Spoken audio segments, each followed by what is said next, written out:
Y para contarnos un poco mejor cómo está la situación y la actualidad de la renegociación de la deuda, estamos con nuestra columnista de economía, Guadalupe. Guada, ¿cómo estás? Muy buenos días. Hola, buenos días, ¿cómo están? ¿Cómo andas, Guada? Bueno, Guada, ¿Todo bien? contanos, ayer hubo un día también donde no se realizó el pago que tenía que decir provincia. Si uno lee los diarios, hay muchos optimistas, en la gran mayoría los medios de comunicación masivos, los más poderosos, son optimistas en cuanto a un acuerdo, pero vos, ¿cuál es tu análisis de lo que está pasando? Mira, para hacer un breve resumen, lo que pasó en la semana sobre la negociación de la deuda, está lo que vos decís. La provincia de Buenos Aires quedó en una situación bastante delicada al borde del default porque incumplió un pago por 110 millones de dólares, pero además ayer Axel Kicillof mandó un proyecto de ley a la legislatura provincial para continuar endeudándose, esta vez con organismos multilaterales de crédito.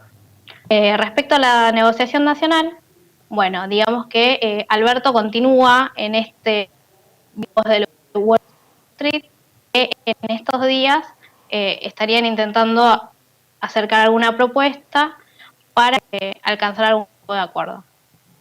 Por el momento, lo que dicen los analistas es que hay tres grandes grupos de acreedores que concentran cerca del 50% de los bonos que se van a canjear, que estarían acordando una propuesta para presentar.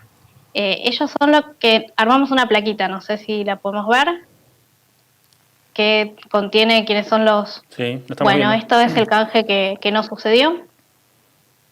Dice que el Fue rechazado 80% de los ampliamente. acreedores rechazó la oferta inicial, para quienes nos están escuchando. Sí, este es el canje de Guzmán que fue rechazado, la oferta inicial. Bueno, estos grupos lo que estarían exigiendo es, por ejemplo, que se reduzca el periodo de gracia. Dicen que el país debería empezar a pagar a partir de 2022 y que en ese periodo hayan intereses capitalizables. ¿Esto qué También significa? Hola, ¿Guadas? Guada, ¿nos escuchás? podrían estar exigiendo, serían algunos de las exigencias de que estaría escuchando el lunes en estos días. Pero, como también es que economistas argentinos, apoyados por algunos empresarios muy conocidos, estuvieron armando una propuesta para intentar acercar posiciones de los acreedores y el gobierno. Claramente es una propuesta que beneficia a los especuladores. Así que, bueno, estaríamos viendo qué sucede con eso también. Por otro lado, lo que queremos comentar es, para frenar un poco toda esta especulación que anda dando vuelta,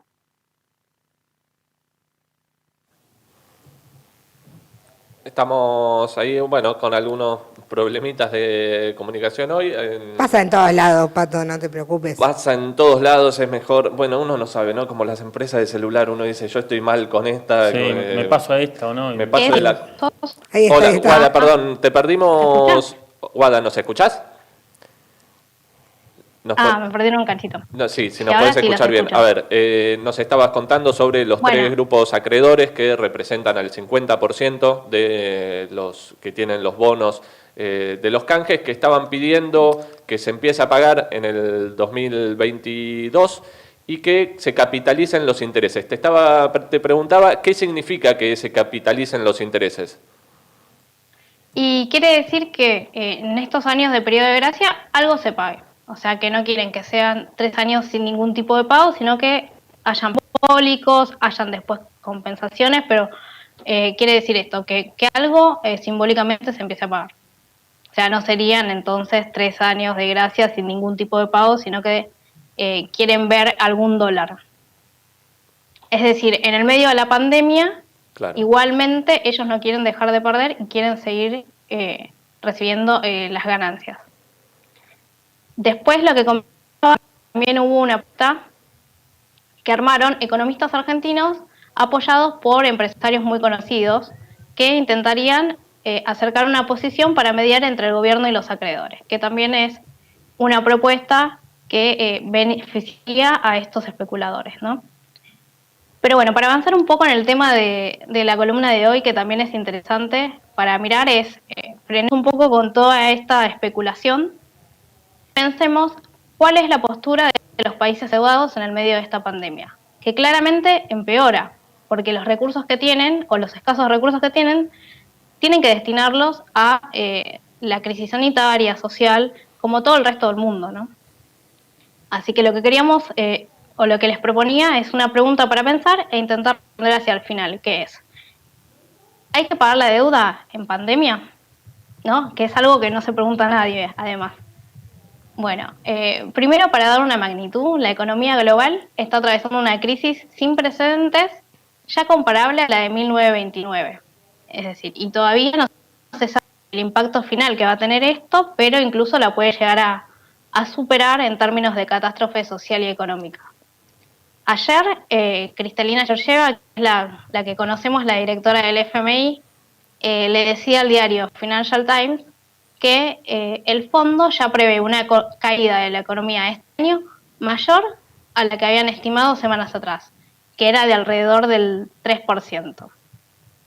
Y además, por este contexto extraordinario, o sea, lo que vimos todos es que las fábricas se paralizaron, los estados no dejan de aprobar paquetes económicos billonarios, históricos, para financiar medidas fiscales y monetarias. Y estas medidas con el fin solo de contener el impacto de la pandemia, ¿no? Ni siquiera estamos pensando en medidas que estén más relacionadas a reactivar la economía. Entonces, en este contexto, claramente que hay que repensar la relación de los países deudores y sus áreas, porque no puedes por fuera. Lo que queríamos comentar es un ejemplo que es completamente superador, que tiene que ver con los países de África, que se reunieron semanas atrás para exigir la cancelación de la deuda externa, que digamos que es algo completamente entendible. Así. Eso por un lado, que además lo que pone en evidencia es que las medidas que tomaron grupos económicos como el G20, que agrupa las 20 economías más grandes del mundo, son completamente insuficientes. Lo que dijo el G20 es que iba a suspender el pago de la deuda a los países pobres solo por 2020. Después tendrían que seguir pagando, no se sabe cómo ni de dónde sacaron la plata. Bueno, una medida completamente insuficiente, que igual está por detrás de lo que estamos discutiendo hoy en Argentina, ¿no? A ver, pero igual nosotros no estamos digamos, en general se cataloga a Argentina como parte de los países emergentes, que no estarían en esta lista. ¿Cuál es la política que se está teniendo para esos países desde estos organismos? Claro, ese es otro tema muy importante. Lo que hay respecto a los países emergentes, por el momento no hay políticas en relación a sus deudas. Sí hay mucha preocupación porque no se puede descartar que empiecen a haber defaults generalizados, digamos. Algunos analistas, incluso más pesimistas, dicen que podrían empezar a caer como fichas de dominó. Por ejemplo, el diario inglés The Economist hizo un ranking de los 66 países con economías emergentes y decía que entre todos ellos suman el 24% de la deuda pública global, o sea, un dato para nada despreciable. Y dentro de los países que están en las peores condiciones tenemos a Venezuela, Zambia, Ecuador y bueno, el Líbano, que ya entró en default en marzo, y Argentina, como todos conocemos. Entonces, algo a tener en cuenta es que nada bueno puede salir de esta negociación entre los especuladores y el gobierno. Incluso ayer Kristalina, que también estuvo participando de una charla con el Financial Times, decía que la deuda argentina es insostenible. O sea, como vemos en las placas ahí, las frases de las placas, podemos en este sentido decir que se quedó corta. La deuda argentina no solo que es insostenible, es impagable, ilegítima e ilegal. Y pero bueno, en esta situación, digamos, lo que se avecina es una discusión de o se acepta la apretada, aún más que por parte del gobierno de Fernández, porque ya la propuesta, como hemos charlado en este programa, es beneficiosa, ¿no?, para los fondos, pero aún así hay muchos que hablan de una caída en default. ¿Qué significaría eso en este momento para Argentina? Mira, en estos momentos para Argentina, cuando hablamos de default, la primera imagen que viene es un default parecido a lo que fue en 2002, pero que es algo que se puede llamar como un default, si se quiere, donde no todos pierden. O sea, en aquel momento hubieron algunos sectores como los exportadores del campo, multinacionales, entre otros, que salieron ganando. Y esto lo hicieron a costa de trasladar todo el costo de esa crisis de deuda sobre los salarios de los trabajadores. Esto apoyados en un acuerdo o en un pacto social entre el gobierno, los sindicatos y los empresarios, algo muy parecido a lo que escuchamos ahora, que donde están todos desesperados por acordar con el fondo, con los acreedores.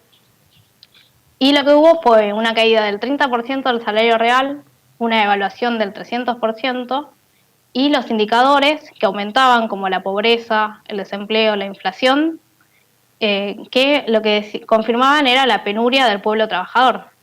Ahora, también es importante tener en cuenta que ahora quieren arreglar porque el escenario internacional es distinto al que se vivió en aquel momento. En aquel momento, la salida de este default, a partir de que la economía empezó a crecer, impulsada por un contexto internacional favorable, con el conocido boom de los commodities, empezaron a arreglar de nuevo cómo pagarle a los acreedores. Entonces ahí lo que se vio fue el canje de 2005 y 2010 bajo los gobiernos kirchneristas y lo que terminó con la negociación con los fondos buitres en 2016. O sea, a la larga, todo este default de clase, como podríamos decirle, implica seguir pagándole a los especuladores, a los buitres y cada vez más. ¿Y qué diferencia tiene esto con la propuesta que viene teniendo el Frente de Izquierda? Desde el Frente de Izquierda estamos impulsando el desconocimiento soberano de la deuda. O sea, en primer lugar, implica avanzar en un proceso de investigación de todo el endeudamiento, porque la deuda fue ilegal, existen fallos que así lo sostienen, fraudulenta, no nos olvidemos que durante el macrismo el crecimiento fue exponencial, hay ejemplos como el bono de Caputo a 100 años, tomar deuda para financiar la salida de capitales, o sea, nada de todo ese dinero fue a parar a las necesidades sociales, sino a la especulación financiera. Pero esta es una primera medida para intentar avanzar en terminar con la dependencia de estos capitales, que a través de la deuda lo que hacen es continuar dominando y perpetuando esta situación, o sea, transfiriendo recursos que solamente empeoran las condiciones de atraso de la economía del país. También es muy importante remarcar que todo esto tiene que llevarse adelante con dos medidas claves como el monopolio del comercio exterior y la banca nacional única para evitar la fuga de capitales, la especulación financiera, entre otras cosas. Así que retomando la pregunta que decíamos al principio, no hay que pagar la deuda odiosa nunca, pero menos aún en pandemia.